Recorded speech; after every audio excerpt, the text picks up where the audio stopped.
I was somebody that was really struggling with the way that my body looked, very, very obsessed with certain things. And like I was chatting to a guy that was maybe in his 50s, just couldn't relate at all. Like it just felt like I was talking to a brick wall. And also like one of the traits of body dysmorphia is it's almost very like egotistical. Like you don't really believe anybody else's opinions. So like the person in the best shape in the world could tell you like you are incredible, like look at you, but you won't believe it. Like your own opinion is the only thing that matters to you at that point. Finished that journey and kind of thought I'd got over it. But a year and a half ago, I kind of swallowed my ego a little bit and was like, you know what? This is still really affecting me on like a deeper level.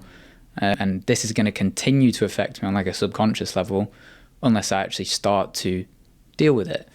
So yeah, I reached out to BetterHelp and started therapy. Love that. Before we go on to kind of why guys are reluctant, you're talking about you thought you got over it. And I can relate, and I don't really want to talk too much about me, but I suffered with an eating disorder, and I know that'll be something that'll always be there, and it's not something that goes away. Whether the thoughts are quite overbearing, or they might just be very subtle in certain moments when I'm about to eat, or whatever it might be. So going back to you, body dysmorphia, where are you at on that journey now? Because you're still in therapy. Tell me a little bit more. I'm in like a really positive place with it. I guess like what I should have said, like when I started therapy, it was, okay, maybe I had body dysmorphia, but maybe like that was caused by something more deeper rooted, like, not truly liking myself or not truly, feeling confident, or whether it was like some childhood wounds or, something on a subconscious level. But in terms of where I am with it now, like, I can go and eat whatever I want. Like I will feel a little bit guilty depending on it, but like it will just be a passing thought. Like in the past, that would have been like, wow, this is the worst thing ever. I'm awful. I'm terrible. I don't deserve to do X, Y, and Z. I can't exercise any self-control.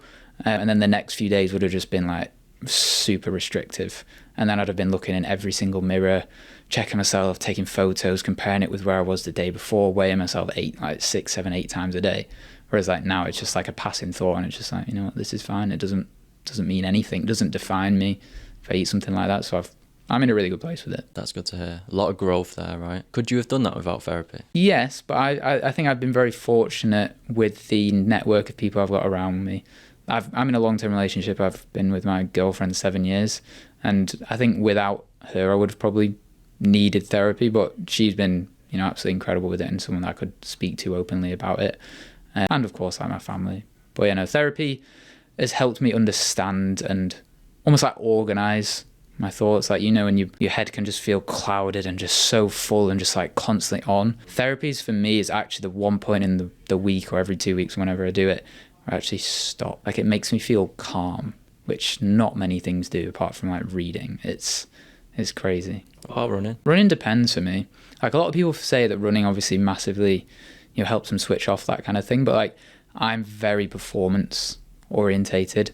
So like if I've got a goal of I want to do this marathon time, this 5K, this 10K time, like I'm stressed and I'm thinking about the time. I need to be this, I need to be better. But if I don't have a goal at that point, I'm just going out for a slow, easy run. Great for my mental health and just general clarity. But it can stray into the other side of making me that anxious and like, again, I'm not good enough. I'm not where I want to be. Does that kind of obsessiveness leak over into running and performance and exercise? Absolutely. Like running's something that helps me cope with it, to be honest. Like I was saying to you before, I've been injured for the past 4, 5, 6 weeks, and not running has triggered parts of my body dysmorphia, because running for me was always something that helped me manage my expenditure to actually maintain a certain level of body fat.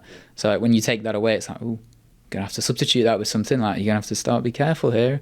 But like again, that's not me speaking. That's like younger, trauma, like more hurt version of Harry. No, that's very good self-awareness. Do you have any advice for a guy that's struggling with body dysmorphia? Start a journal and start to recognize how often these thoughts come up, because when you're in it and you're having these thoughts, you don't actually tend to recognize how often they come up, because I forget the stat of how many million thoughts whatever we have every single day. But if you just have that little task of spend journaling 5 minutes every single day, and then you just flip back those pages, right? It's the same thing, it's the same thing, it's the same thing. And then at that point, it's okay. Maybe I need to speak about this. Maybe I need to acknowledge it, or just, sit with it for a minute and then take that from there. So observe. Becoming more self-aware of what you're thinking about and how that's starting to drive behavior. Because if at the heart of everything you do, you're thinking about the way you look or something else, whether it's an eating disorder, that's no way to live. it's just going to suck the happiness and the joy and the energy out of everything. And then what about therapy? I said that guys, I'm going to make loads of generalizations, so don't hate on me. Guys are reluctant to go to therapy or counselling, whatever it might be. From your experience, because it sounds like a very positive one, what would you say to guys that are thinking about it but need that nudge, need that push, that reason why to go? What have you got to lose? What is any negative of going to therapy? You're literally just going to go and sit and have a chat like this. If you don't like it afterwards, you can stop it. But in that chat, you're probably going to feel like you've just completely offloaded. You've spoken about something again. You've paused, you've stopped, you've come off social media, you've gone outside your usual container. If that's being on a building site in a toxic environment, if it's somewhere else, like you're out of your usual environment, speaking to somebody different that's got a different worldview. I personally can't see a negative of that. And you don't even have to tell anybody. If you're feeling anxious about telling someone and there's like a stigma about talking about it, don't tell anybody. And then once you feel comfortable, of course, I mean, I'd love to tell everybody, go and talk about it. But like, if you don't feel comfortable, you don't need to put that pressure on yourself to say that you're going. That's not enough, though. Sorry to cut you off. That's not enough. I think it's so relevant right now. It's Men's Health Month. Everyone keeps saying it's Men's Mental Health Month. There's a lot of talk on social media. Oh, we need to talk. Guys, talk more. I personally don't think that does anything. Telling guys to talk doesn't really get them to talk. Because if it was that easy, we would solve the problem. The statistics wouldn't be what they are. What do you think's missing?